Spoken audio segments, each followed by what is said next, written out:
So, I have been meaning to put out a video for about 6 months now, and it has taken me till just now to finally be able to do a video. And I really want to rant about something, but I feel like the best way to go about this would be to probably have a proper introduction first, seeing as this is my first video. I mean, you don't make friendships by going up to people and immediately being like, yo, so let me talk to you about this fucked up shit that happened today. You gotta, get to know them first, and then you can get to that. At least that's what society says we're supposed to do. So, whatever, I'll buy into that for a second, and let's get to know each other. Or you know me, because I don't know who you are, because I'm just looking at a camera. So, what do you guys need to know about this channel? First, probably the channel name. Welcome to Hanged Man Perspective. I'll probably do a video about how I chose that name and go into depth and stuff, but for now, I guess what you need to know is the purpose of this channel is really... I guess on the surface, the purpose of this channel is to talk about things that get people to open up to the idea of seeing something differently, a thought, a belief, an idea, and being able to shift perspectives in a way that allows for more empathy, I guess. That seems like a very big, goal or something. I don't know, I just want to talk about stuff, and I'm hoping that the idea is, I think about things all the time. I'm constantly reevaluating things in my mind. I'm constantly, shifting perspectives and beliefs and understandings about things. And I guess I just want to know if there are other people out there who are experiencing these fluctuations in beliefs in the same way that I am. That's it. I guess this is my way of hoping to connect with other people who also find themselves reevaluating fundamental thoughts, beliefs, and ideas that they've had maybe their whole lives, or just for a big portion of it, and just not feeling alone in that. And I know I'm not alone, but it's I don't talk to people in my regular life about this stuff as much as I want to, and I feel this level of,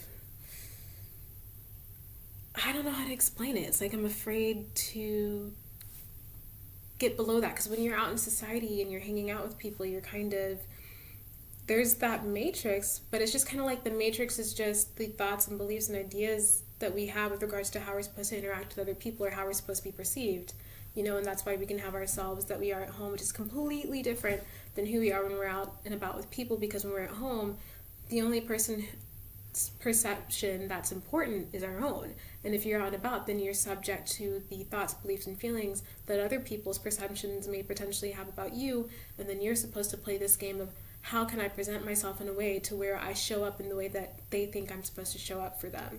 Or how can I express myself in a way to where society will easily accept me that doesn't ruffle any feathers, I hope that makes sense. But so I find myself still struggling with having these conversations fully with the people in my physical life, because there's still those roles that I find myself struggling not to get sucked into playing or trying to play, or I don't know. So this is, I guess, here, social media, in a way, it allows you a different level of intimacy, because you can... If you allow yourself, you can basically interact with social media as though you're talking to a friend you've known your entire life, even though the people who may be looking at it may be meeting you for the first time. And so it's you get to reinvent yourself on here, and you get to be the best version of yourself. But I don't even like it that way, because it's a filtered version. You get to experience a different level of intimacy through social media. If you choose to use it on that way, that is beautiful, but different than the kind of intimacy that you would experience in person. And I don't think that social media is bad. I don't think the internet is bad. I think it's just a tool, and I think it's awesome. And I think that we've spent the matrix, the societal whatever, has us believing that social media right now is under attack for being bad. I think because it's been used by so many people as a way to hurt themselves or to compare themselves to others and then feel like they're not wrong, or to edit themselves in a way that is not actually authentic to who they are, but is an expression of who the best version of themselves that they think that they can be if they are to show, like, if they're supposed to be what society wants them to be. So if they were to be the best version of themselves that society would see them as, they can edit themselves into looking like that on social media, even if in real life they're much more complex, much more multifaceted, and may potentially seem almost hypocritical to that version of themselves. So social media is just a tool, and it can be utilized in positive ways, negative ways, neutral ways, whatever. In case you're thinking this is the thing I wanted to rant about, it's not. But yes, so I guess what I'm getting with this is I guess have felt led to start expressing myself through the internet and through social media, because I feel like there's a certain aspect of myself that I don't get to. Oh my gosh, my eye is twitching, y'all. Okay, so get to know me first before we even get into that. There are a lot of reasons why I didn't start this channel for like 6 months, because all of them were like things that I saw as like imperfect and things that I was worried that I would be criticized about really strongly, and I just was like, I don't think I can handle that. Crap, my little hairpin right here is bothering me. You'll start seeing my little tendencies, don't worry. But one of them being that I like have really bad anxiety, or I have had it, and I've been learning it a lot more and like managing it pretty well, but there are certain things that happen. So I've had a stutter my whole life. It becomes more prevalent when I'm really nervous or in like really emotional situations. So I will stutter sometimes. That's gonna happen.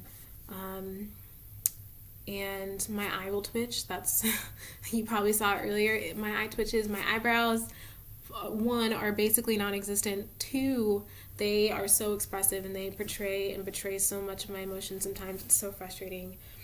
I have a lot of scars from whenever I was a teenager and my acne was out of control. My pores are huge, as I'm sure you can tell.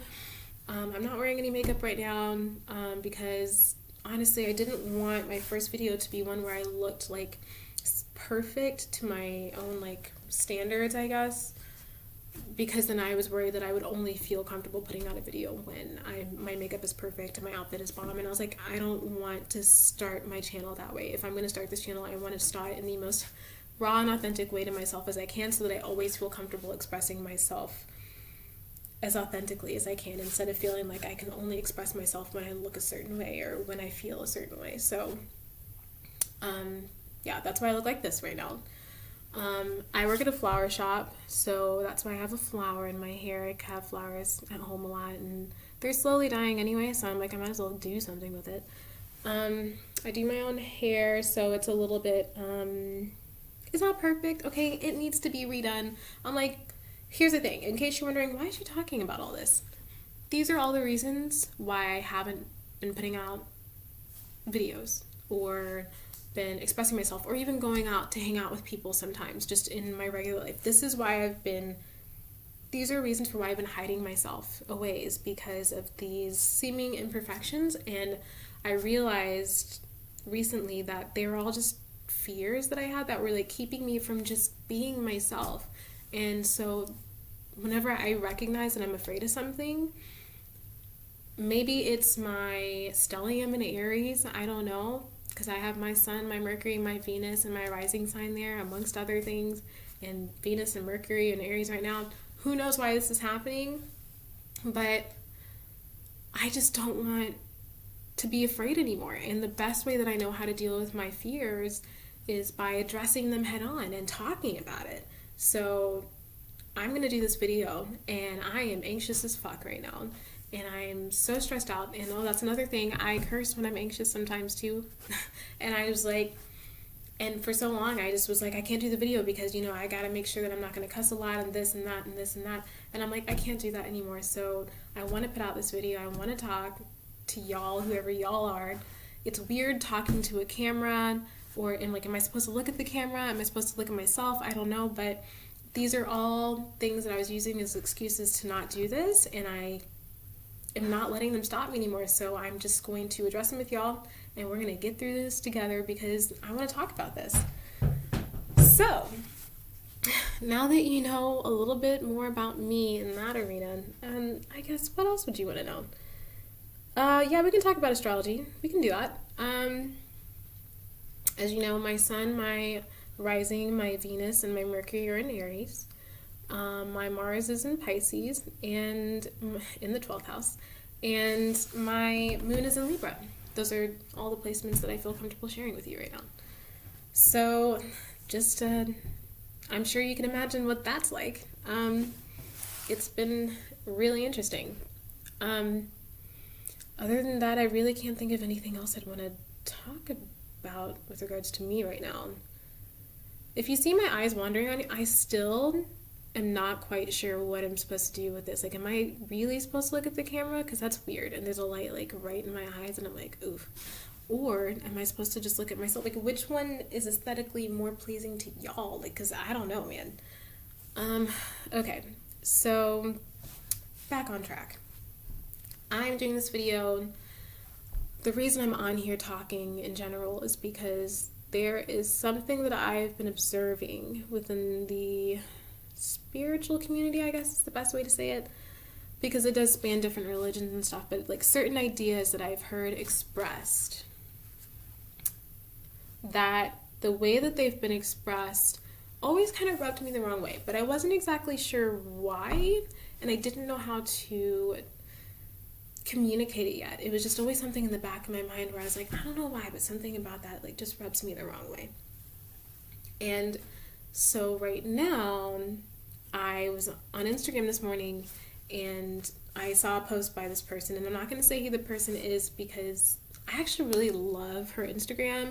I love her posts. Like, I resonated with a lot of them. I think that she is a really catalytic person for me spiritually, like, and I'm really glad that I found her, you know. But there are some things, well, I don't want to say it like but, I don't want to say it like that. It's just, there's some things that she said in a specific post that addressed a lot of these different, that like there was like the surface meaning of what she was talking about, but then the underlying belief underneath it, or the idea that was being presented or expressed underlying the message, there were a bunch of them that she addressed in this message, and all of them were the ones that I had always kind of felt like, I don't know about them. And so to see them all in one place, I was like, oh, this is perfect. Like, and the way that she expressed it really helped me come to the understanding of why I don't think that I don't want to say agree, but I just don't resonate with it. Because I don't think that you have to agree with everyone. I think it's beautiful that all of us experience this world differently, and we, like,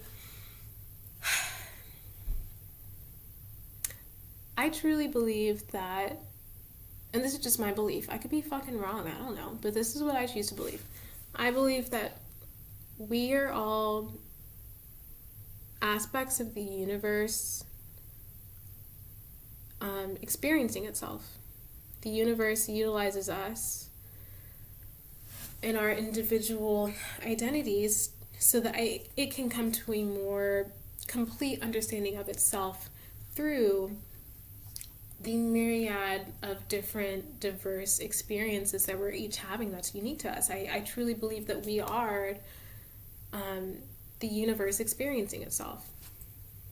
So I don't think that for me, union, the oneness of the universe is not oneness in the sense that, oh, when it all boils down, we're all the same. No, I don't think that's it at all. I see it as we all are all rooted in the same thing here, but what makes us one is the fact that, like, we're all one, like, organism. So it's like my experience, my facet of life, of what I'm experiencing, of the world, of this holographic universe, whatever you want to call it, my experience is just a facet. There we go. I was going to say a fractal, but I was like, it's a facet of the, I guess, gem that is this entire expansive universe. And gems can be multifaceted, you know? So, but they all make up a whole. So all of our experiences are valid. Okay. I guess that's what I'm trying to say. So, whenever the things that they were saying and the ideas that were kind of being expressed through their thing, and what I'm looking at my phone because the post of what they said is on the phone, so I'm looking at it, but I'll read it out in a second. It just felt like it just seemed to come to a head. It seems like the two, like, where I'm feeling like where I'm at and the ideas or my understanding of what these ideas that were being expressed seems to be coming to a head. And I was like, oh great, I'm gonna learn something today. Because honestly, like, that's how I learn, like, in life and in general. Like, I learned through coming into seeming opposition to something.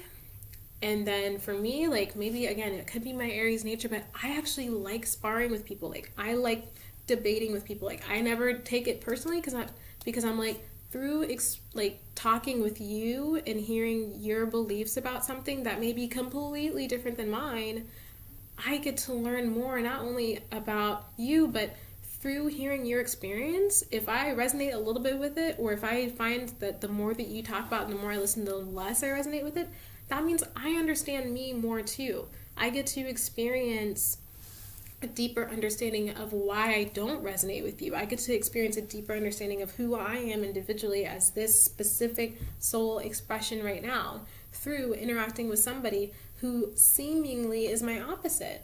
But it's like they're still two sides of the same coin. So it's like I see them as, I don't see it as, well, I don't resonate with that, so that means that you're wrong. Or that, like, I don't see it that way. I see it as when you're both expressing your truth authentically, but the truths seem differently or seem to, like, come at a head. I think it's because they both have something to do with each other. I don't know. I'm having a hard time explaining this, okay? My Mercury's in Aries. It's not in fucking Gemini. So, like, bruh, you know? Sorry. I'm trying the best that I can. So, I'm not trying to take this to a conversation of whether or not there are absolute truths or not, okay? Like, that's not the conversation that we're doing right now. That's another video for another day. I'm just saying that before I even go into this post that I was talking about and explain further what is going through my mind as I'm reading it, I want to first express the fact that I think that this is awesome. Like, I'm really glad that she posted what she did and in the detail that she did, because not only did I get to come to a deeper understanding about someone who holds those kinds of beliefs, I also am learning more about myself and what I believe, because of how detailed she is, it forces me to become more detailed in why I feel the way that I do. It's like, why don't you resonate with that? And why do you resonate with this but not that part? You know, like, so that, I don't know, I think that's great. I think that's awesome. And so, like, before this seems like I'm, like, bashing on someone, or, how would I say this? Throwing somebody to their bus, or trying to be like, oh, those are terrible spiritual leaders, gurus. I am no spiritual leader. I am no spiritual guru. I am not somebody who thinks that they have answers. I am 25 years old. I have not even gone through my Saturn return. Like, I don't know everything. I don't know hardly anything. I'm here learning stuff. And I'm really good at answering deeper questions. That's it. That's, like, as far as who I know myself to be, like, that's it for now. And I'm okay with that. So this is not me, like, trying to be like, I'm a spiritual leader and I'm saying that those are not spiritual leaders. Like, that's not what's happening here.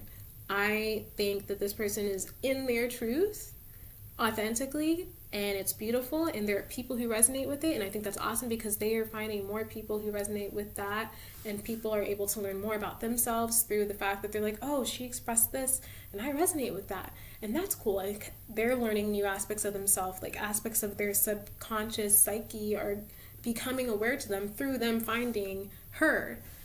That being said, it's also really great because people like me who may not fully resonate with it are understanding a deeper level of why they don't resonate with it, and thus learning more about themselves. So I'm like, the more authentic people are, even if people around you don't agree with it, it'll only help all of you become even more deeply authentic with yourselves. I think that's great. So that's what this is about. Is this whole video is me kind of, in a way, thanking her for posting this, because it really helped me to see that I don't have to the whole point of this is you don't have to agree with people, but at the same time, it doesn't have to be a someone's right, someone's wrong.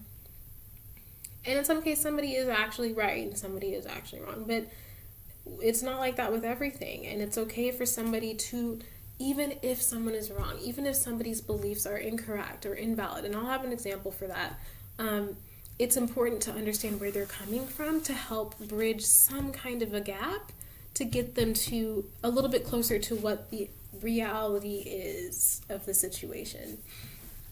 So, for example, as someone who is a Black woman, when I interact with people who are unknowingly racist, or even knowingly racist and like totally proud of it, pardon me, I'm gonna drink some water because I've been talking for 20 minutes and I ain't drank no water yet.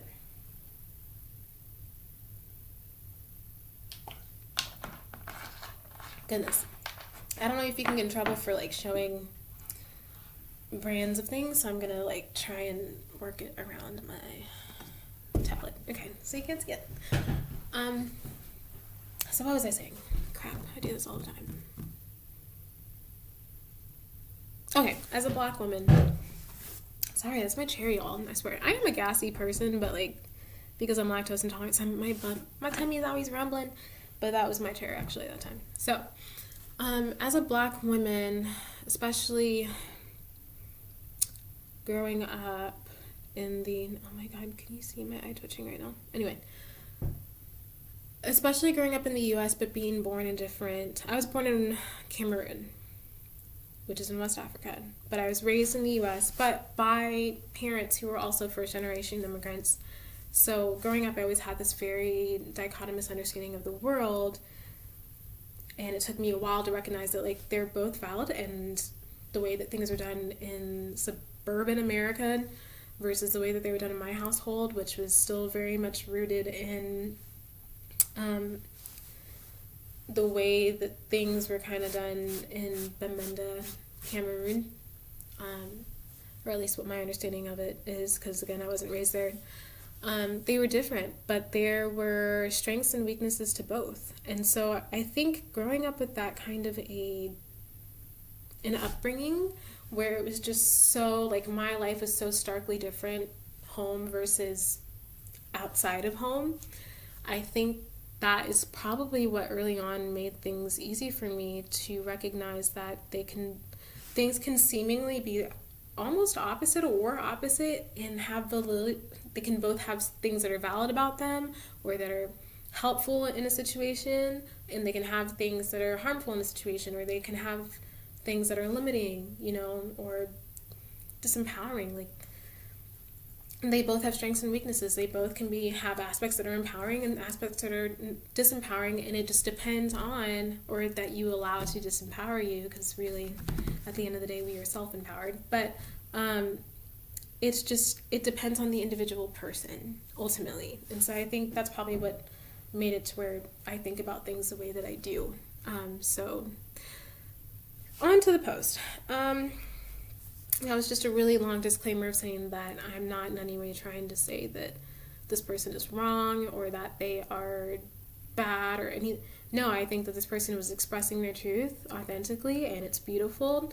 And through them expressing their truth, they gave me the gift where I am now able to understand a part of myself even deeper than I ever could. So, let's go to the post. Where should we start? I guess I'll start with what the post was about. So,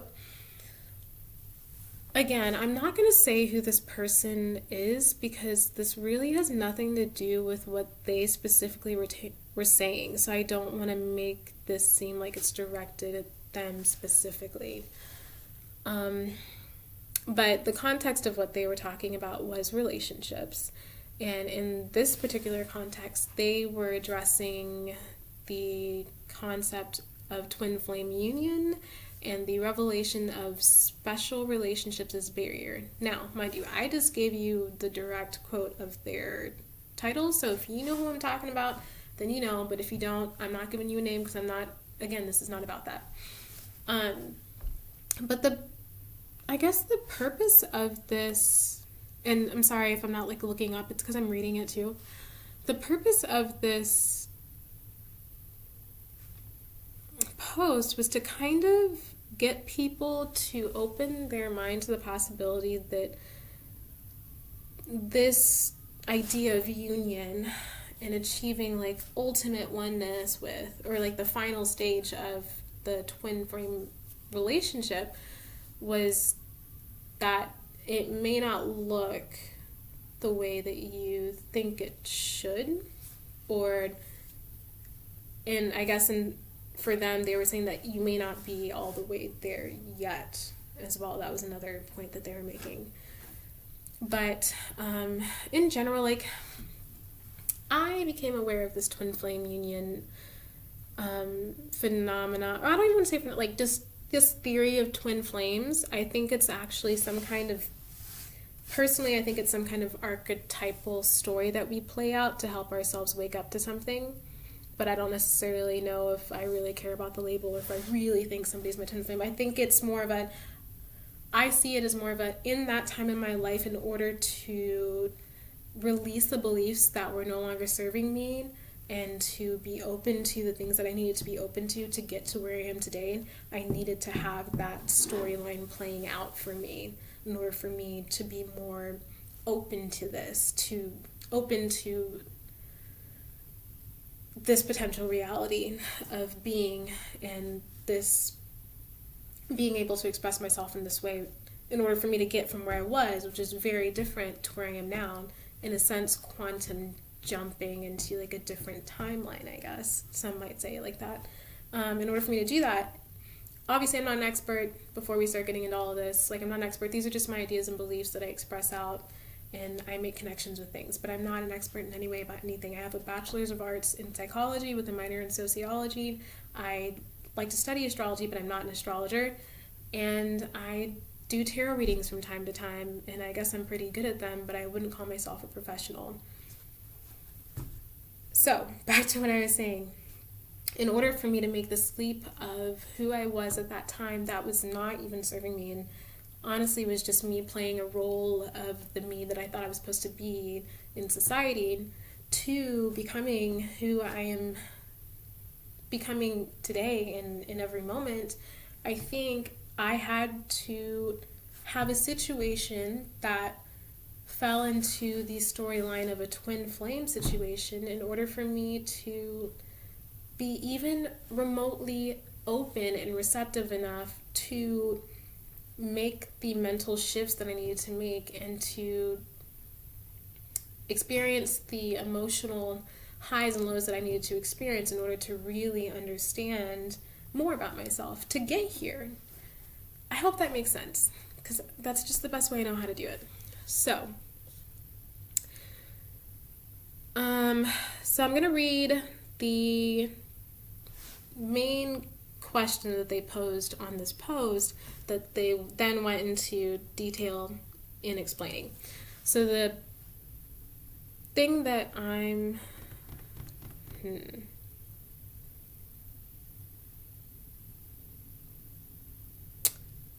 Okay. I'm going to read actually quite a paragraph here. So this post has, like I said, had to do with relationships, twin flame union, and the revelation of special relationships as barrier. So I'll start here. So the post says, to understand union, we must first understand the mechanism of ego, parentheses identity, as separation. Union, hyphen. It is when you get to this point the concept of special relationships actually resonates, hyphen. Until this point, you have the knowledge that any special relationships are a layer of separation, but your system, ego, still rejects it. Because we want to think we are special. We are still needy prior to union needing. We still have stubborn layers of attachment due to the human conditioning. We still believe we are our human identities. Contrary to what you felt previously, that saying goodbye to special relationships would suck. If you are pre-merge, you might be freaking out in the way a child would lose their mother in the shopping center would. LOL. It's this exact ego death that allows us to move into union and reach peace and freedom. Aha. So, what happens when we reach union? What does union look like? Probably not what you expect when you consider it involves dropping these layers of attachment in special relationships. Okay, so end quote. That's what I'm addressing. Yeah. And they had 5 aspects of union that they talked about, and from what I'm understanding, it seemed like what they wanted us to know, like to expect when we're coming into union versus what we might be believing that it's supposed to look like. I think that's what they were trying to break down. I could be wrong, but I'm going to express how I was taking it so you get like the context of where I'm coming from, I guess. So I took screenshots, holy crap. I took screenshots of the post, like the parts of the post that were relevant that I wanted to talk about. So I'm going to be looking at my phone so that I can look at them. So if I'm looking down, that's why. Sorry. It's so hard to like talk to you and like look at my phone. This is why like I usually don't get on my phone when I'm talking to people. I'm not saying that you shouldn't. You know what? I am saying it. I personally think that it's kind of rude to be talking to somebody when they're right in front of you and you're on your phone. It's one thing if like you're doing something for work and they come up to you and you're already on your phone, you know? But if you're in a conversation with somebody and you don't at least just be like, oh, 1 second, I gotta check this, but you just are like, oh yeah, I'm listening. I think that's rude. I'm sorry. I don't know. I feel like you're not really in the moment with them, and it personally like kind of frustrates me when I have to deal with that low key. But I know that people don't mean it that way. There's this pressure to be in connection with everyone at all times, but I don't know. I feel like you can put your phone down for a fucking second. Anyway, sorry. I'm feeling like really bad that I'm going to be on my phone a little bit, so I'm going to preface it with, I really don't actually want to be doing this. So, back to the post. So I'll start with the first thing that they said. So they had 5 different things that they were talking about, and I'll give you the titles of them, but I'm not actually going to address all of them because some of the ones that I'm addressing are specific ones, like the beliefs are in some of them, and the other ones I don't really have anything to say about it. Gosh, this is so weird. Whatever. So the first one that they talked about was sex, and these are all numbered. The second one aspect that they talked with regards to union was romance. The third one was communication. The fourth one, infatuation. And the fifth one was polyamory. Yeah, so in case you're wondering if that eyebrow thing meant something, we'll get to it. So,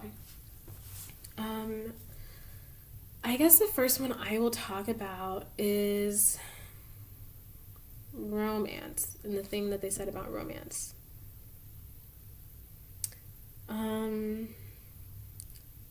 So this is the first line that it said. It said, romance. For as long as you hang on to romance in your relationships, you will not reach union. A need for romance indicates the need to feel swooned, to feel adored, admired, and loved. It is an ego desire.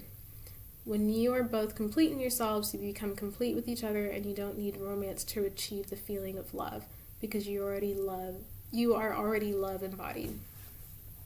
Okay. Now, the part where they're talking about how the need to be swooned or to feel adored or admired or loved as being an ego desire, I think that was the first thing that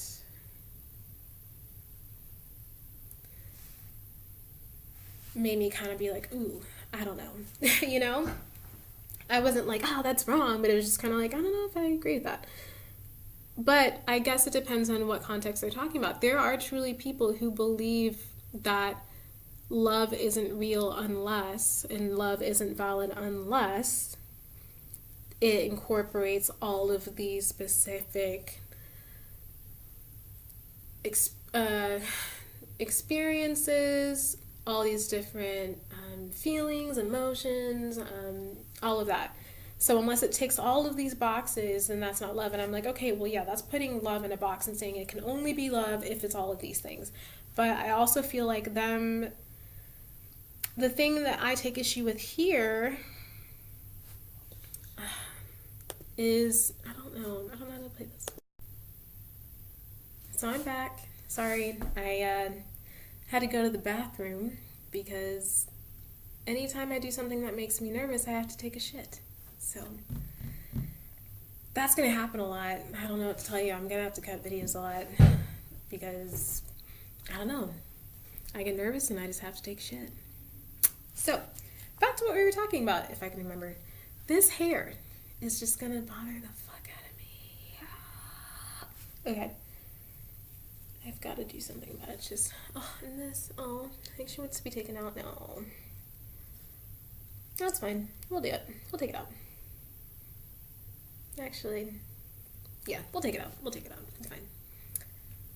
You can go over here. Okay. I was like, I don't even know why I was going to try and keep that in the thing for you guys. Okay, so what were we talking about? Romance. Yes. So, the person in the post was talking about romance and just how it might play out through, like, whenever you come into union, okay?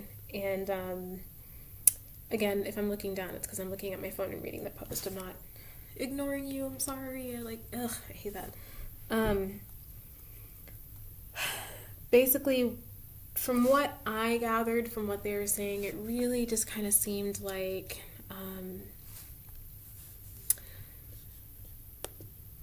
they were saying that if you still want, well, not that they were saying, kind of, okay.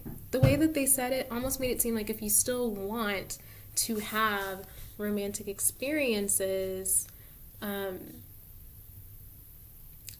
and want to feel adored and admired and loved by someone else, that it's an ego desire, which that in and of itself, excuse me, my phone is not on silent, so it's about to go off, and I don't think about these things.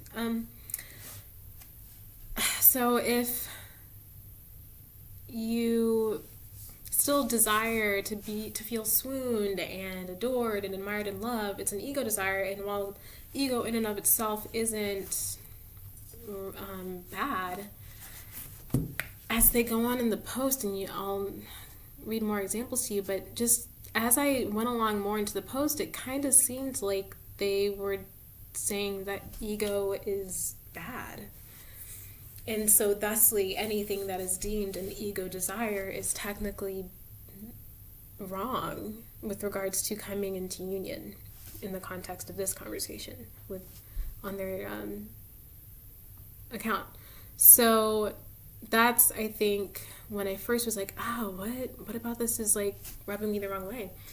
But ultimately, I'm realizing now as we're talking that, as I'm talking and you're just listening,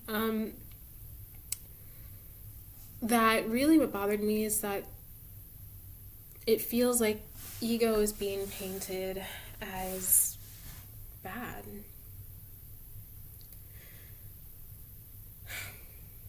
And so I think that's what this video is going to end up being about. Is ego bad? There's a title for you. Well, no, it'll probably be like, welcome to my channel. And I'll just it'll just be like cold open. Hey, what's up? Yeah, so I don't know how I want to go about talking about this. It's so, I can feel myself already hearing the things that people are going to say potentially once I say what I say, and I feel myself already wanting to be like defensive. And I'm like, okay, let's not step into those feelings right now. So if it takes me a second to get things out, it's because I'm kind of having to like break myself out of feeling like I'm on defense just so that I can say it. Like, I don't know. I hope this is making sense to y'all. So yeah, the romance one was the first one that she mentioned that I was like, I don't know. The next one that she talked about was infatuation, where I was like, I don't know. So let me see if I can find where it is exactly. Okay, yeah, I see it.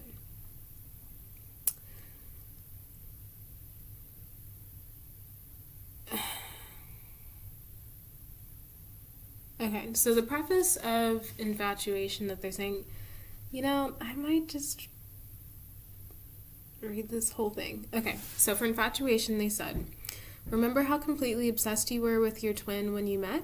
Wow, I do. It was like a mental illness. You don't have to. Well, you don't have that anymore. Not because you are used to them or over them, just the opposite, in fact, because you are them.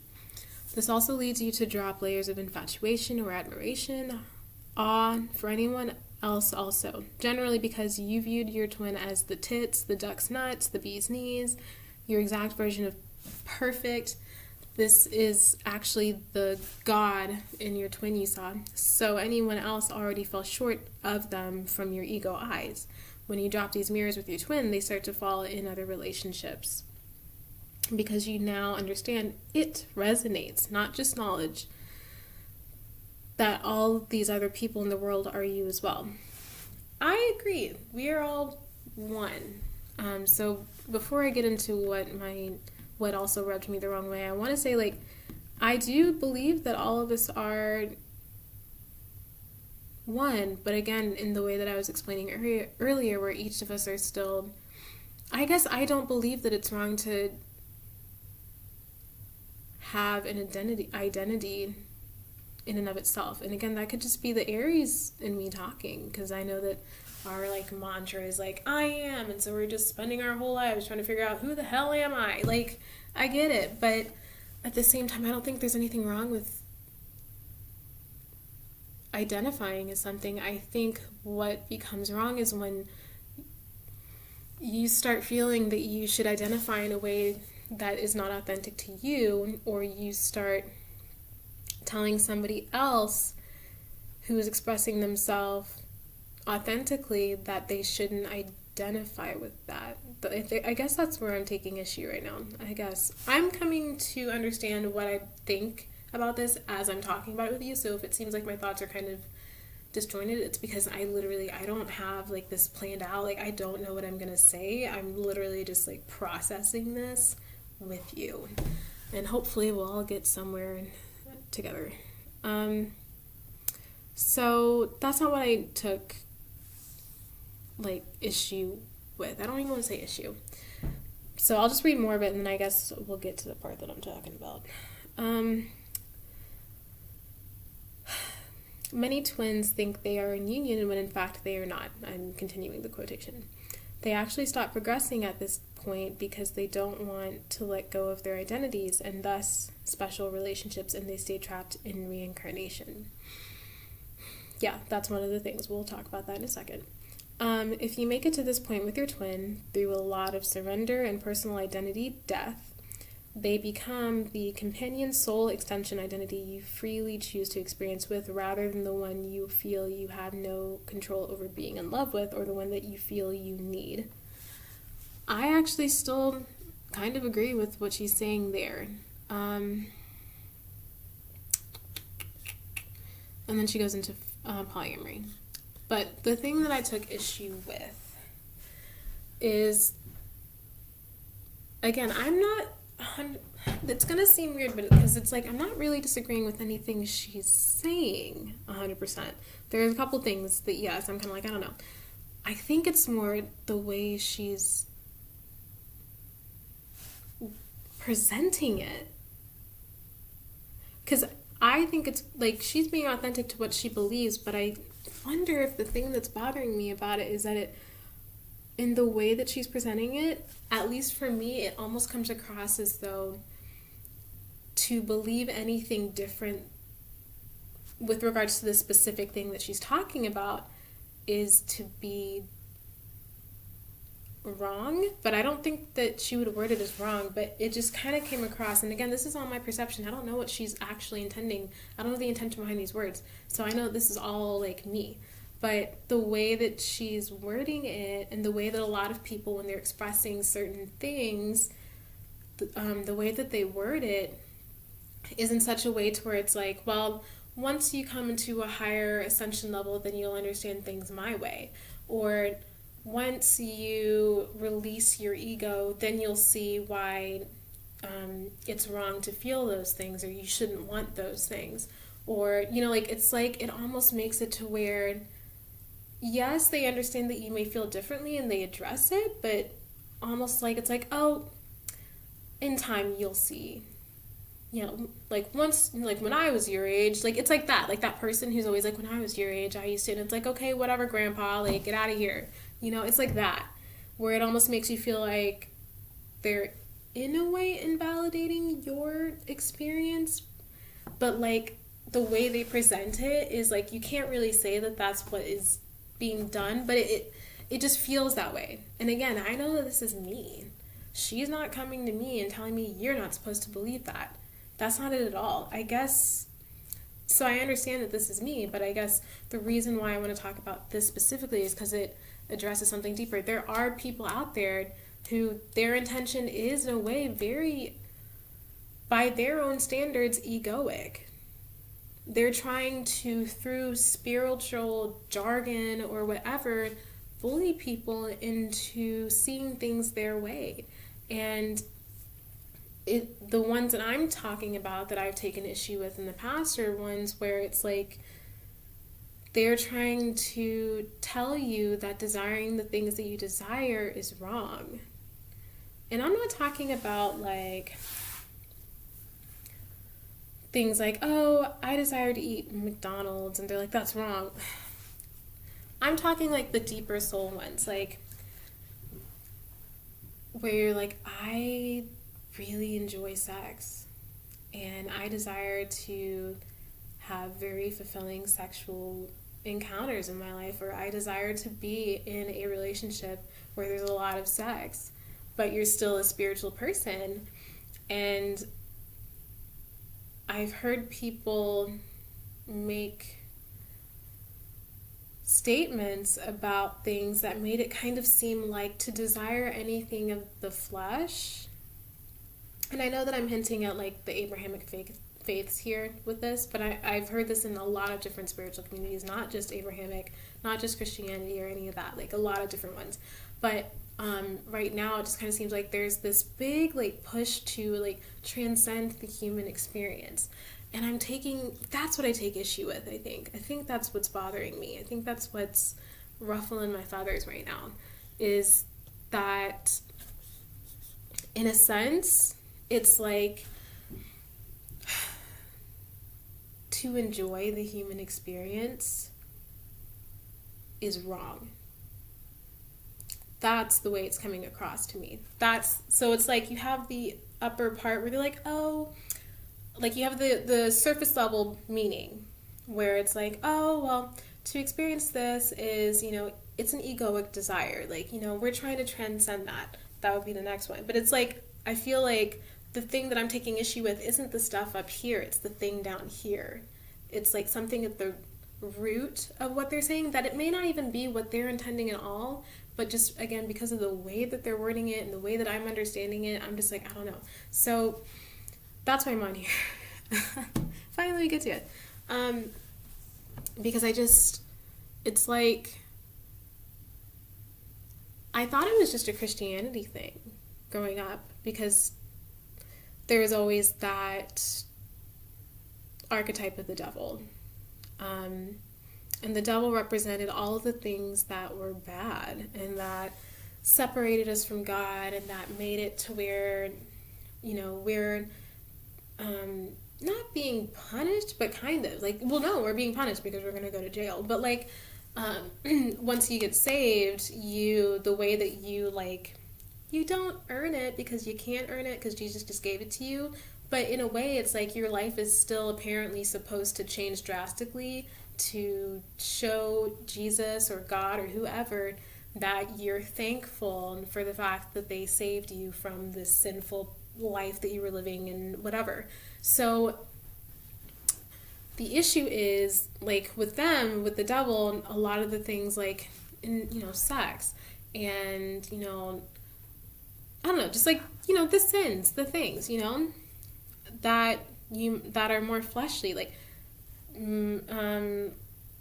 liking having money, and I'm not going to say that like having money, and if your identity is rooted in how much money you have, then yeah, that's terrible. Like that's a very disempowering belief to hold. But I'm not talking about that. I'm talking about being somebody who's confident in themselves, but who can also say, I like having money. I like being able to go on random trips, and money allows me to do that. So yes, I like money.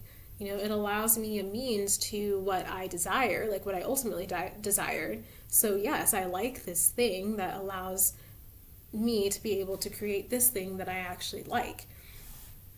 But it makes it to where the things that these people are saying and how they're wording it and kind of deeming it egoic kind of seems like the new devil and the new sin.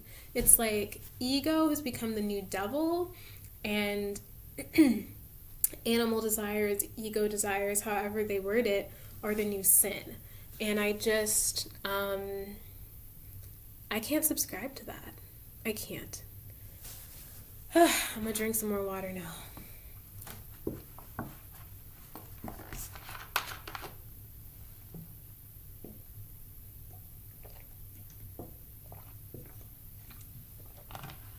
Whew, buddy. So yeah, I can't, oops. Well, y'all saw what I was drinking, whatever, it's water. But I can't subscribe to that. And I feel like, I guess the reason why I feel as though I should even say anything is because I'm kind of worried. I have noticed a lot of friends in my life who are starting on their own, sorry for my throat, you guys. Starting on their own spiritual journey, and they're finding these spiritual leaders, and they're finding these gurus and these, public figures who talk about spirituality. Sorry, you guys, my throat is like, But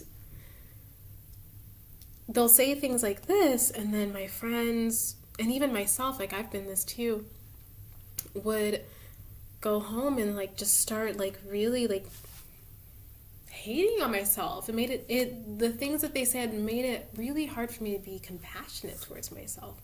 Because don't get me wrong, there are definitely things that I'm not proud of that I still do. So I'm not sitting here saying everything I do is exactly what I want to do and therefore nothing I do is wrong. Like there are times where there's something that I want and it's like what I wanted and what I did didn't match up. And that happens fewer and far between now, thank God, but it still happens. Because I'm still, a lot of times really what it is that you didn't even recognize that this is what you were desiring. So you're just continuing to play this role and doing these things that fit into that role. But then your soul is like, what? No, I don't like this, Like I don't want that. That doesn't resonate with me anymore. We're constantly evolving. We're constantly changing. So yeah, I guess the thing is, I'm worried that ideas are being presented in ways that if you're somebody who's still very spiritually and psychologically malleable and invulnerable, because we should always be malleable, but like invulnerable and susceptible, because you're still like you're feeling like a baby and you're going through your dark night of the soul and you just can't see straight, so you're just like grasping at whatever can help get you through to the part where you feel empowered enough to do what you want.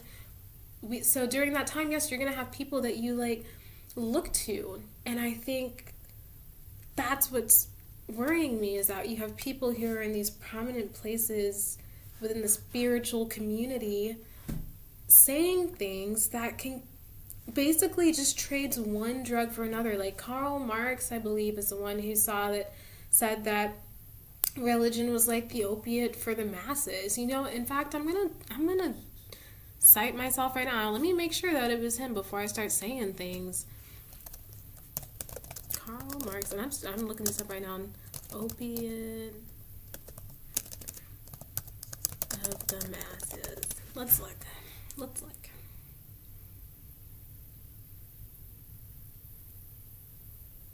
Yes, it was Karl Marx. He said religion is the opium of the people, or the opiate of the masses.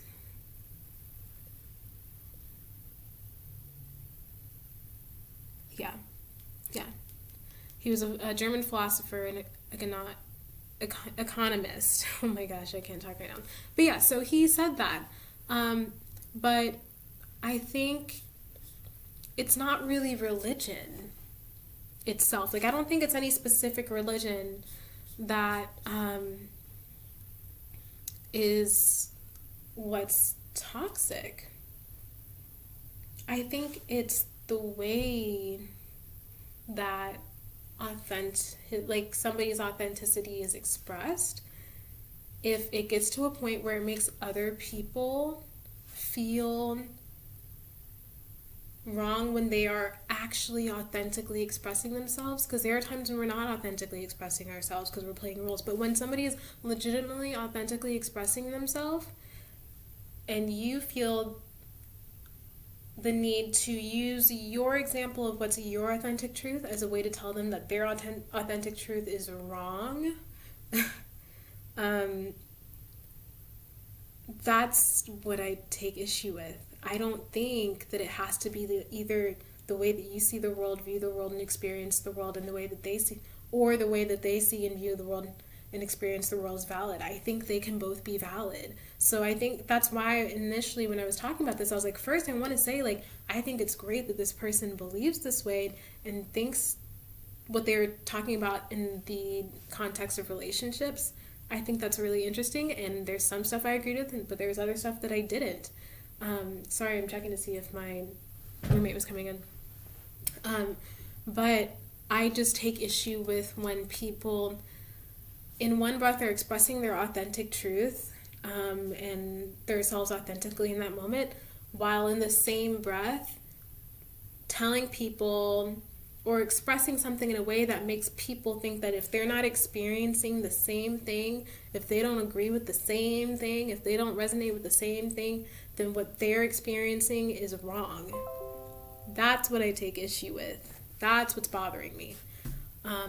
And there's the seed of that in a lot of different religions in general. So I think it's when people are presenting a message or presenting their truth in a way, but it has that seed of intention, that's the opium, that's the drug, that's the thing. So it doesn't matter if you have somebody who's at a Christian church and they're feeling as though they're the sinful person just for wanting to have lots of sex with their husband and kinky like adventures and whatever because they're a Christian, and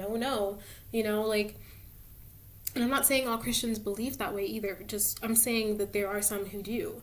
And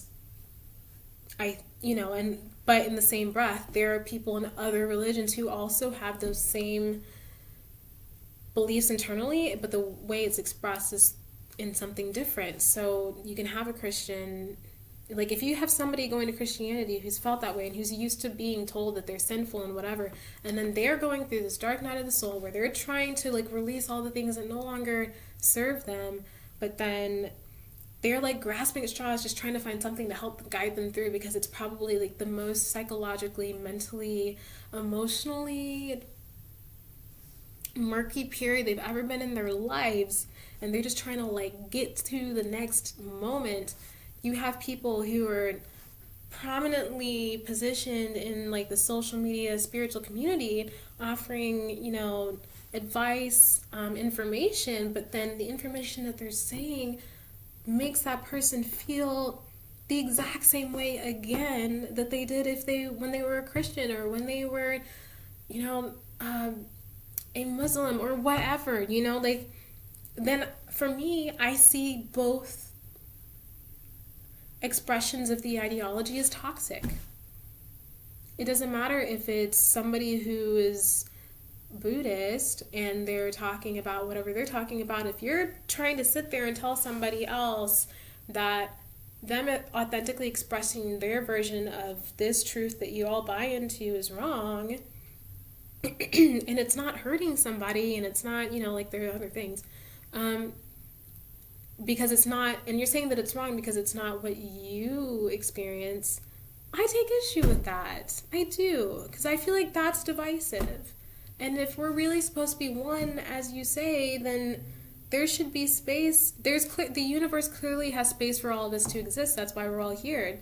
The fact that somebody who believes that the only oneness can be achieved when we all no longer are in like special relationships, while simultaneously where there's me who believes that I think there will always be a world where there are people who authentically actually do want to experience monogamous relationships, but is still capable of unconditionally loving people, while simultaneously someone who might be more open to polyamorous situations with murkier boundaries with regards to like sexuality and stuff. And it doesn't, just because it's murkier doesn't mean it's bad. It's just different, and it's more fluid, and maybe that's how they choose to express their unconditional love, and that's how they want to experience it. I think both people can exist in the world and both be in their truth.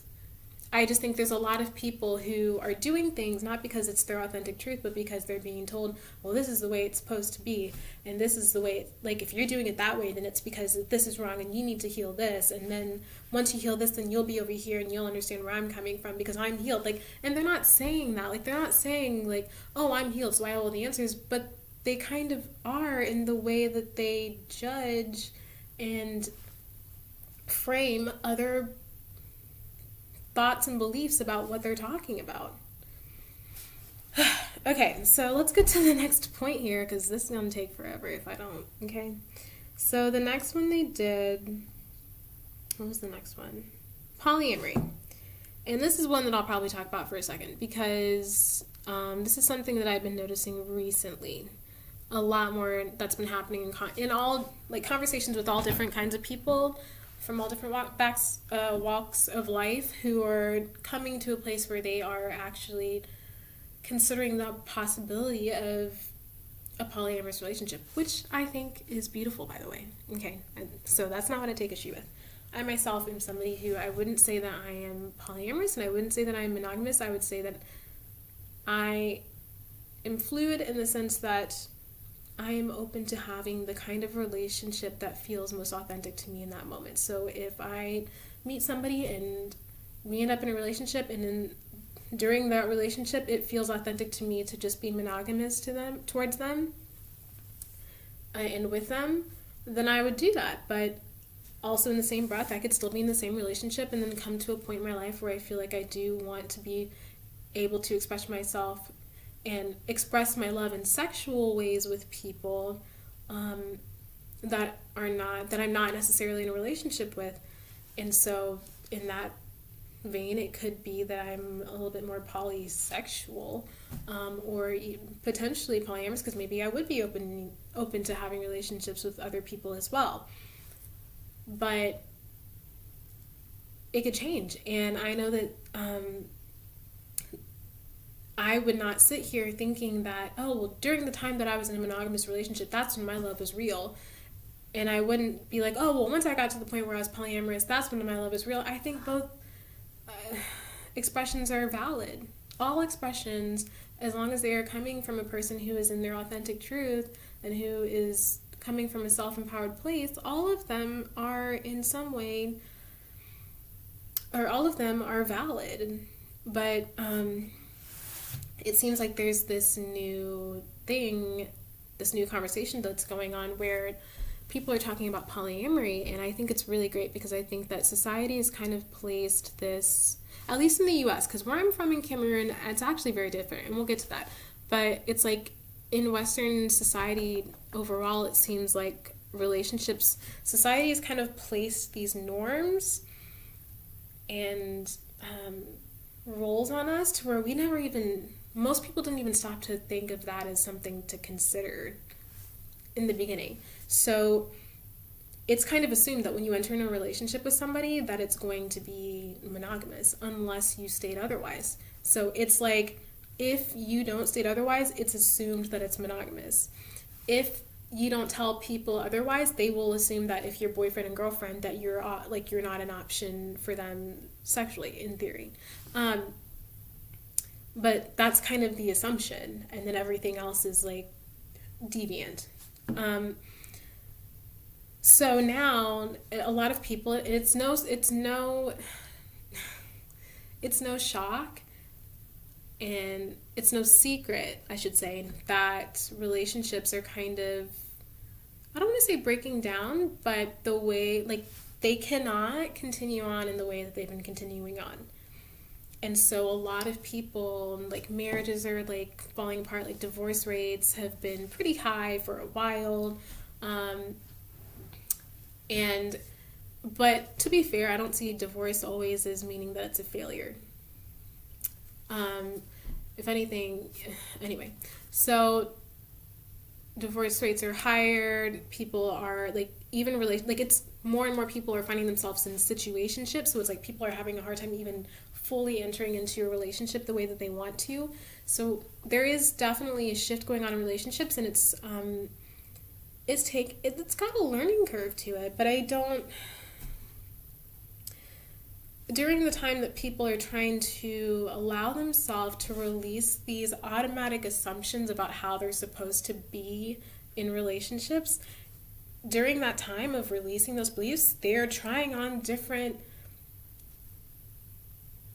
well, not beliefs, but I guess like they're trying different things to kind of figure out what resonates with them right now. And I mean, maybe that could resonate with them for the rest of their life, or it could resonate with them for a period of time, and then something else resonates. Sexuality is fluid. But fluid for you might mean that one minute you identified as heterosexual, the next couple years later you identified as bisexual, and then a couple years later you're identifying as homosexual. I know that what I'm saying seems... And there are some people, what I'm saying seems like it could be a choice. I don't know. I don't want to say that because I think there are some people who legitimately know the kind of people that they can love maybe in a sexual way from the moment that they're born. And then there are other people like me who I always knew I wasn't straight, but I had spent so much of my life in the Christian church, and I was a Christian. I identified as a Christian. I was a Christian, and so I had feelings for women, and I recognized them, and I felt sinful for it. I just thought it was wrong. I thought, no, I am straight. It's just that's my sinful nature doing that. Like that's what that is. That's not me. That's the devil that's in me. But like no, like me. This is where I'm at, and now I'm totally straight. And so I would still identify as straight even though I had those feelings for women. And then I got to a point where I started, like when I stopped believing in that as being sinful and started really allowing myself to express that I am attracted to women, I found that, oh, I'm actually more sexually attracted to women than I am to men on a sexual level. But when it comes to falling into, not falling, but like loving in the sense of like unconditionally and like friendship-wise, and all of that, like, and even sexually, I can be attracted to anyone. Man, woman, person, like, I can be attracted to anyone. It's just, I've noticed a leaning towards, like, like mostly by volume, not really because I'm like, yep, women are better, but it's just kind of like I've noticed that I tend to be like struck by the beauty of women more often than I am by men. I guess that's the best way to put that. I don't know. So for me, sexuality has been fluid. For other people, maybe it hasn't, and that's totally fine too. So when I said sexuality is fluid, I'm not saying that it's like that. For some people, sexuality can be a fluid experience, and for other people, the experience might be like, no, I legitimately am just heterosexual, and like I know people who've actually questioned the idea and like put themselves in situations to see and experiment and explored, and they're like, nope, yeah, definitely still straight, and that's their truth, and that's fine.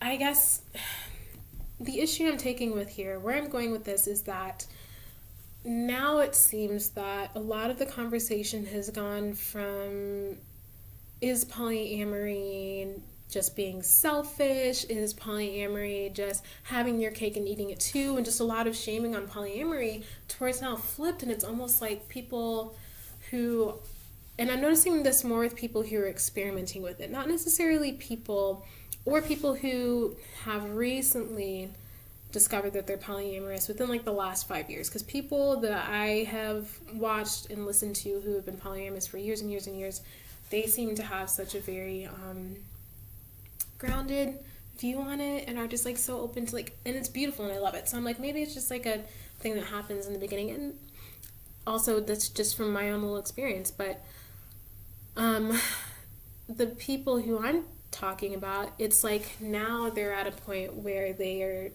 basically saying that monogamous relationships are toxic, saying that monogamous relationships are purely and only an extension of like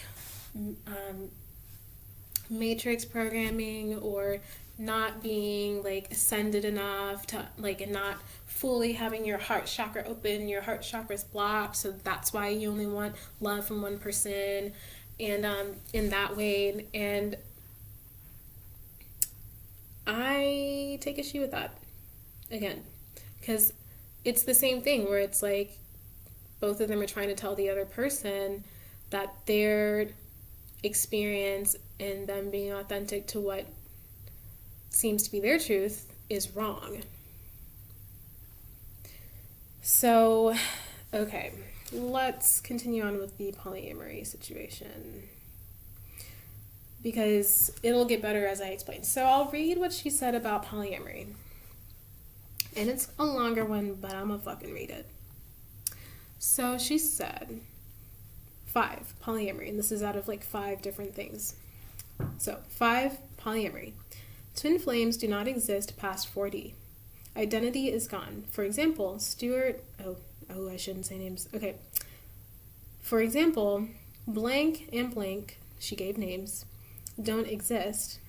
They are the same soul in separate vehicles having different experiences, soul extensions. This I agree with. When twin flames reach union, they achieve shared consciousness, which is also the same body of consciousness other twins from their soul group have.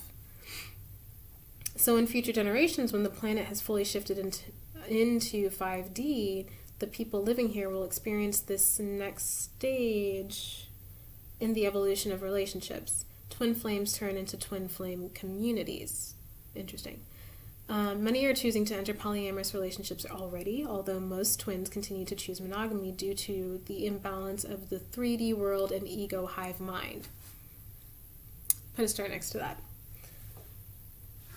Blah, blah, blah. What else?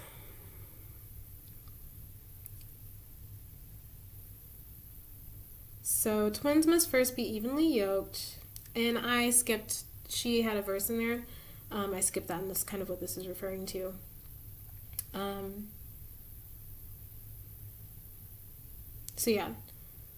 So twins must first be evenly yoked, surrender of ego to God's source self first to reach union, and then only be with those who are too evenly yoked. When we are aligned with our divinity, we are aligned with everyone else who is also aligned with their divinity, aka twin flame communities. There is no possible way to reach union for as long as we hold on to our individual titles. Special relationships require belief in individual identities.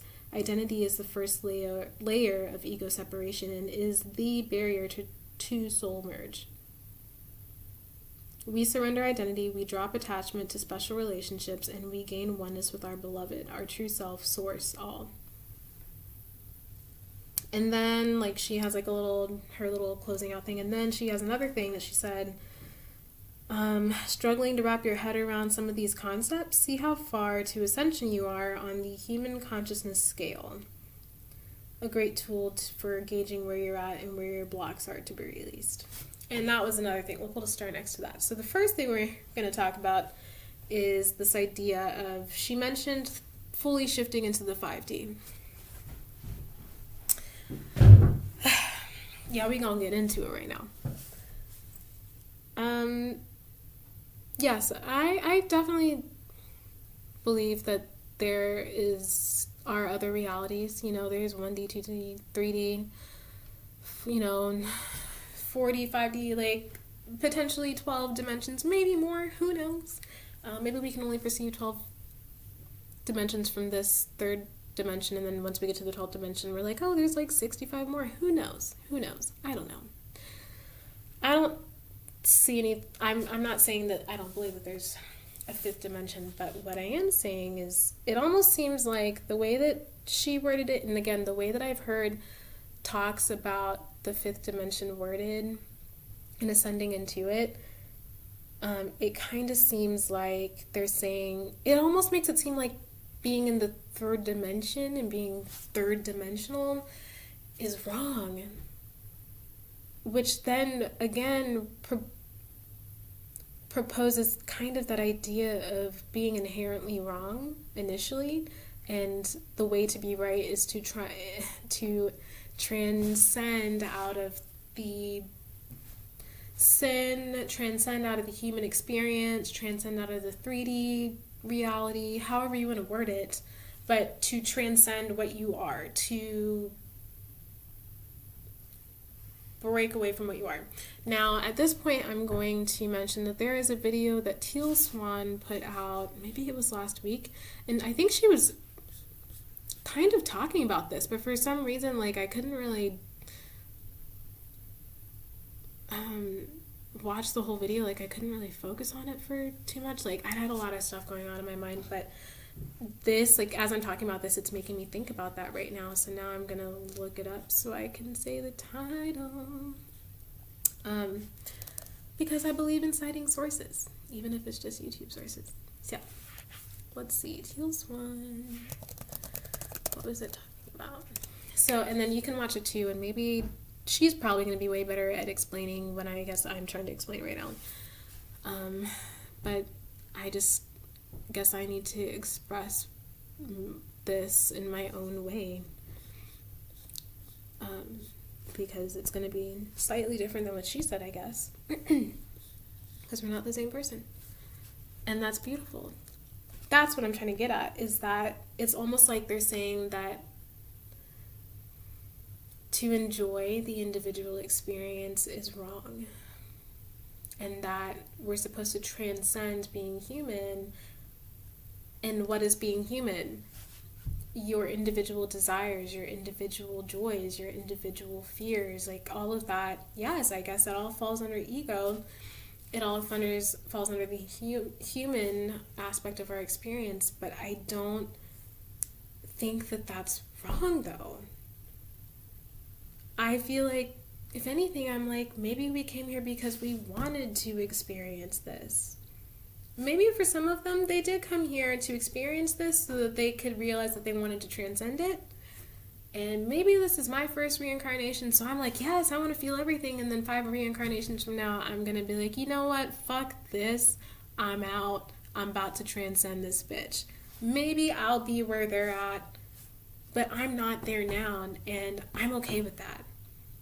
And I don't think there's anything wrong with wanting to enjoy this experience. I've spent most of my life feeling sinful for having the desire to enjoy it, constantly punishing myself, constantly doing things that made me miserable and putting up with things and suffering through things in silence just because I felt like that was the thing I needed to do in order to like win at life. And I'm like, yo, if this is winning at life, this sucks. Like, what? And I was miserable and I was fucking depressed, and it got really dark. We won't get into that right now, but it was heavy, and I in 2016 had a breaking point where I just was like, I can't live like this anymore. I can't. Like, if this is what, you know, winning at the human experience is about, if this is like all that there is for this, then why the fuck am I here? Honestly, that's honestly what I was thinking. But back to Teal Swan. Holy shit. Yes. Okay. So, oh, yeah, that's the one. So, she put it out 4 days ago, actually. Wow, that's funny. And it's called Blowing the Whistle on Spiritual Teachers, Gurus, and Self-Help Experts. So I guess she is kind of talking about what I'm talking about. Well, whatever. We're still going to do this. You guys get what I'm trying to say, though? So I guess the whole... Okay, so we'll go to the next thing, because I keep wanting to wrap up, but I'm like, no, there's more. So they talked about being evenly yoked, and that's also a very... Christianity uses that concept as well. A lot of religions do. And I'm not sure how I feel about that one yet. Like, I don't know if I could talk about how I feel about that, because that one, too, sometimes I'm like, I don't know. But I don't know how I'm feeling about it. So we're just not going to talk about it. I know for this, I'm like, I know this is rubbing me the wrong way. And I know that I'm feeling like it's limiting. Like, it can impose unintentionally people to start buying into disempowering beliefs. That's the thing, is I guess what I'm trying to say is I think it's important to be really careful how you're wording things when you're expressing your opinions, not like in a BPC kind of a way, because I have a whole other conversation I'd want to have about PC culture in general, but this is not that video. I just mean that when you're somebody who people come to for spiritual guidance, or when they like come to when they're going through that period in their life where they're like where I was at, and they're just like, yo, I cannot live my life like this anymore. I need to try something different. And they're kind of in that like desperate energy. I think it's, or seemingly just like helpless place. Like, I think it's important, like, if you're somebody who's going to be helping people through that period in their life, like, you need to be very careful of how you word things. Like, you should always feel comfortable to express what's authentic to you.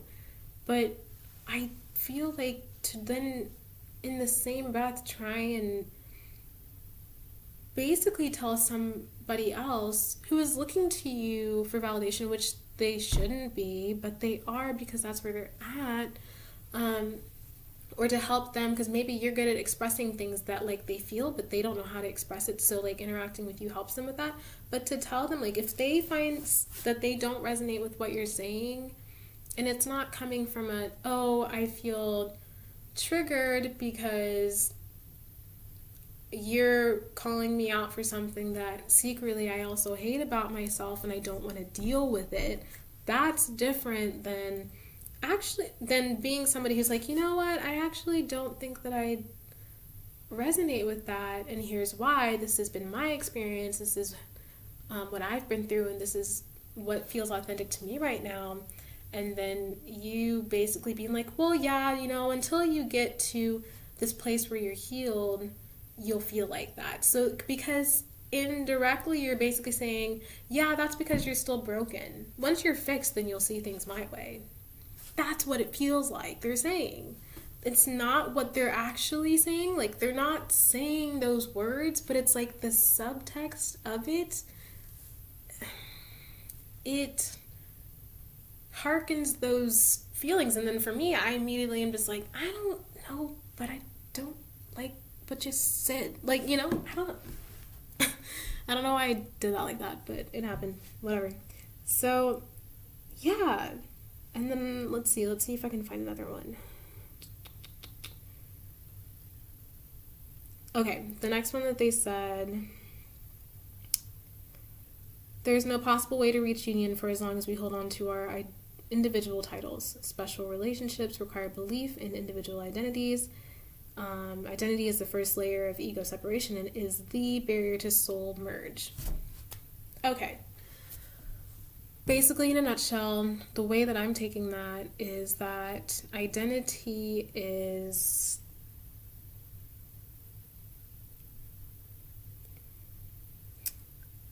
an extension of ego, and ego is what causes us to be separate from other people,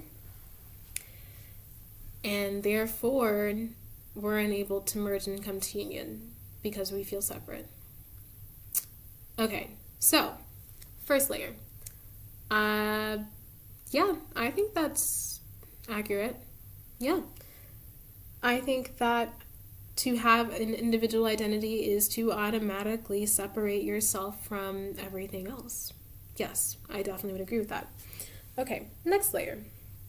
Identity is the first layer of ego separation. Yeah, no, 100%. Definitely agree with that. And is the barrier to soul merge. Maybe it is. Yeah. I can see where that's coming from. I don't know if I agree with that 100%, but I don't know yet how I feel about that 100%. The issue is going back to when they were talking about ego earlier, and see, now I gotta find it again. And ego being, oh my gosh.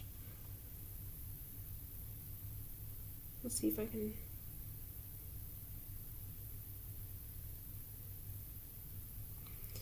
Ugh. I don't know where to find it. Basically, the way that they worded it at the beginning of the thing was that ego is basically, see, now I really want to find it because I don't want to paraphrase too much. Ego.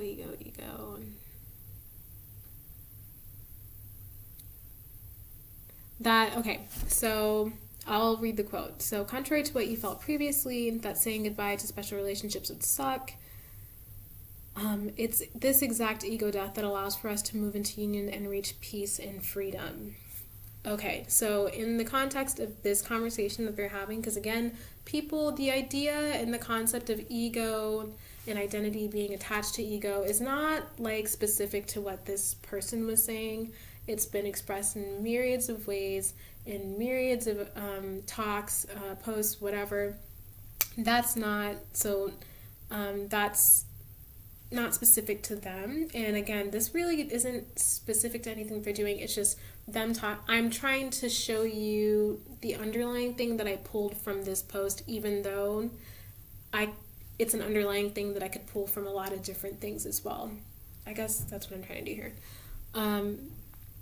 So the thing is, what I took from that quote that I just said about like ego death and how it allows us to move into union and reach peace and freedom is that unless you unidentify with having a separate self, you cannot reach peace and freedom.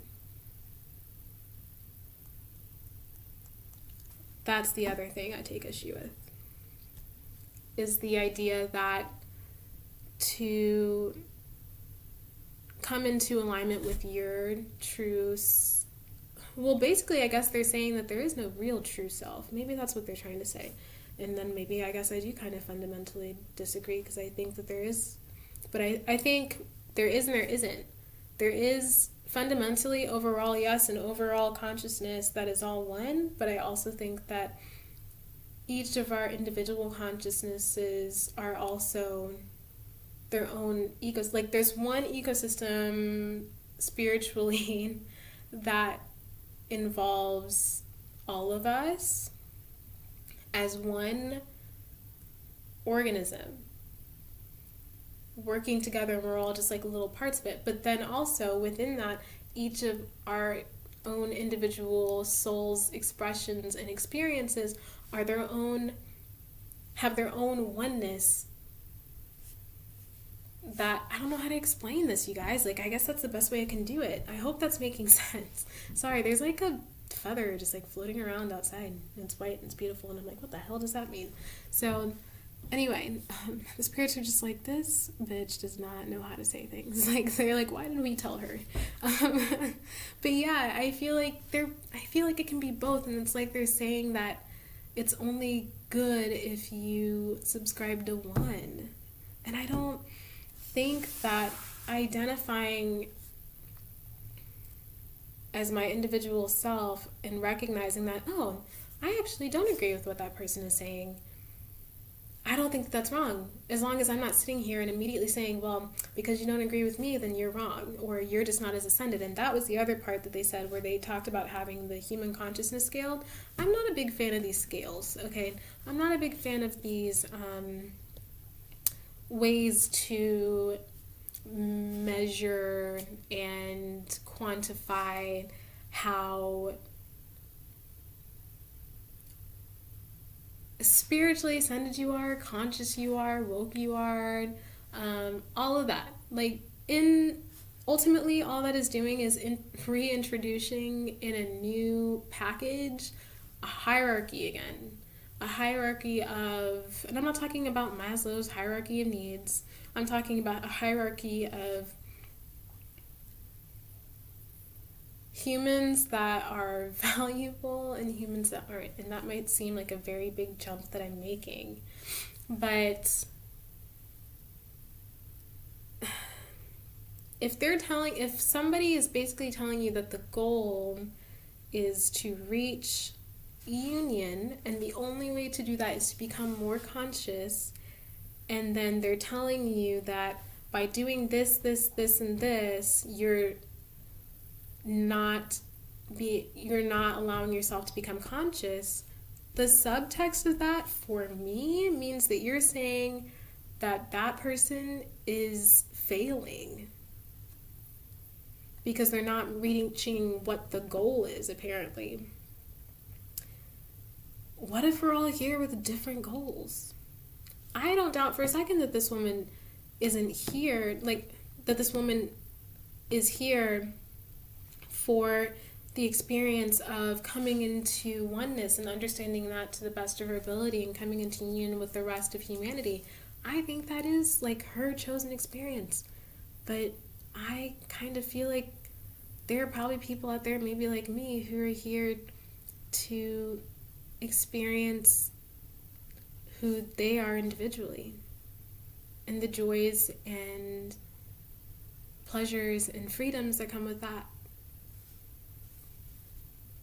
I think that that's just as valid as her experience. I think both experiences can exist within the same realm and reality. In fact, they do. That's why we are able to know of each other. There's so much talk about trying to,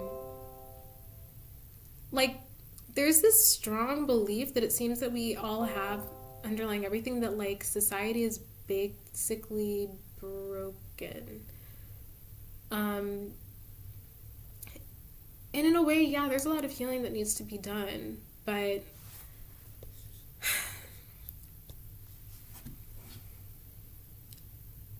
I don't think it's going to be fixed by telling everybody that they need to be a specific way. You know, it's not going to be this homogenous thing. I think that what's fixed is when all of us allow ourselves to express ourselves to the best of our abilities in each moment, and that is what's going to heal society.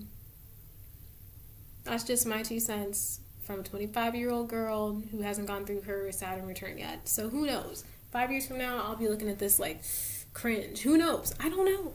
I just know that right now this is what, oh my God, I'm breaking out. I can't. Okay. This is what is authentic to me right now. And I think that the person whose post that I've been using kind of is like an example, but not like the main point, but just like an example of an expression of these beliefs that I'm kind of working through in my own mind. I'm using that as an example. I think that she's also in her own truth too, and I think that's awesome, because through her saying that, I have now come to understand what I believe about my experience and why I'm here and what I'm here to achieve on a personal level that much more deeply. Like, that much more. Now I understand it because she expressed her truth. So I think that's awesome. Like, that excites me. I'm just like, oh my gosh, like, the more I interact with people who don't see things the way that I do, like, the more clearly I see things myself. Like, it's like I'm able to dial in more accurately what I'm actually seeing through interacting with people who see things different from me. I hope this is making sense, you guys. And I'm going to keep saying that because, again, this is not planned. I don't have like this planned out. It's literally just me talking, trying to get to some kind of understanding to where I stop feeling like my feathers have been ruffled or something. So I guess that's it. I guess that's all I wanted to talk about. I don't really know where I was going with this, but I think it's time for us to kind of start realizing that there's space for all of us here. And if we're going to reach any kind of harmony, because I believe in harmony, I'm not sure I resonate with the idea of coming into union. Interesting. I didn't know that I felt that until just now. I think I believe in the idea of, at least from my experience and what I want, that's going to bring me joy. Maybe it won't be this way for other people, but for me, I think what most resonates for me right now with what I want is harmony. And what are harmonies? Harmonies are multiple notes put together that sound beautiful together, but they're not the same thing. You know, they're made up of multiple tones. There's depth to them. There's diversity in tone to them. Like, I believe in harmony. I don't necessarily think I believe in union being the ultimate thing that I want. I think the universe was unified at one point. Like, you know, there was nothing and then there was something. Why did it stop being nothing? I don't know. And maybe maybe at some point it'll want to go back to being one unified thing, nothingness, because in the nothingness, it was unified in its nothingness, in this like black, blank, whatever, that was a unified something. And then whenever there was the Big Bang, all of a sudden it's like there's all these different colors and all these different things that exist, and there's rocks and there's water and there's air and it's blah. And it's like, why did the universe do that? I don't know, but maybe it just wanted to. And so maybe if the universe is okay with itself being diverse and different and seemingly polarized and seemingly hypocritical with these things existing, but this thing also simultaneously existing, then I guess it's okay if us humans also are seemingly different. I don't think that that's wrong. I just think that when your beliefs and ideas and your identity comes from beliefs that make you feel like it's okay to hurt other people and to tell other people that they're invalidate the experiences of other people, I don't know. I don't feel like you're helping anything. I mean, if that's authentic to you, that's authentic to you. But I don't think people really want to be that. I think that all of us want to just be, I don't know, man. I don't know. I'm not ready to get into all of that conversation. But I guess you see where I'm coming from right now. And so I guess this is my first video. And it's 12:22. And I've been talking for like, who knows, because I've got 2 videos to put together right now. It's been real talking to you guys. I don't know. I hope that like me rambling about stuff is, if you resonate with it, awesome. Leave comments below. I know there's going to be some that are not as supportive, and I'm just going to have to accept that that's going to happen and be okay with it. But I'm not a strong I'm not as strong as I'd like to be yet, but I won't get there until I'm put in situations where I get to work on being strong. It's like a muscle, I gotta flex it. So this is me flexing that muscle and putting out this video for y'all to judge me and stuff. Cool. Alright, well, this has been the first video of the Hanged Man perspective, and in case you're wondering, this is basically kind of what it's going to be like. I mean, there'll be some more like stuff that's more like organized, but for the most part, this is it. Just me rambling about stuff that I don't know and trying to understand it, and maybe coming into an understanding, and then maybe not, but we're all in this together. So, bye.